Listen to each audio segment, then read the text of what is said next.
शरद पवारांच्या निवासस्थानी काँग्रेस नेते आणि शरद पवारांमध्ये बैठक पार पडली। निवडणुकीच्या पार्श्वभूमीवर चर्चा झाल्याची माहिती थोरातांनी दिली आहे। तसंच जागा वाटपावरही खलबत झाल्याचं त्यांनी म्हटलं आणि यावेळी थोरातांनी जागा वाटपावरून महाविकास आघाडीमध्ये कुठलेही मतभेद नसल्याचं स्पष्ट केलं। आज जाहीर होते आहे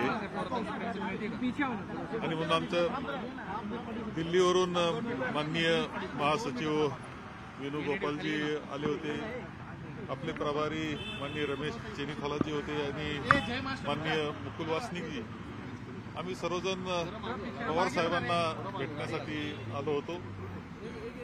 लोकसभेची निवडणूक म्हटल्यावर साहजिकपणे अनेक गोष्टींवर चर्चा झाली। सर्व बाबतीतली चर्चा त्या ठिकाणी आम्ही लोकसभेच्या निवडणुकीच्या दृष्टीने केलेली आहे। वादविवाद काही तसा नाही, आम्हाला जवळजवळ सर्व संमती आमच्या झालेल्या आहेत। काही आमच्या मित्र आहेत की ज्यांच्याकरता काही जागेच्या बाबतीत चर्चा करायची आहे का विषय, त्यांचे सुद्धा त्यांच्याकरता आम्ही ज्या काही जागा सोडावं लागणार आहे त्याची चर्चा काल आम्ही केली, तशी आजही माननीय पवार साहेबांबरोबर चर्चा केलेली आहे। यानंतर या बुलेटिनमध्ये इथेच थांबणार आहोत। पहा फक्त न्यूज 18 लोकमत।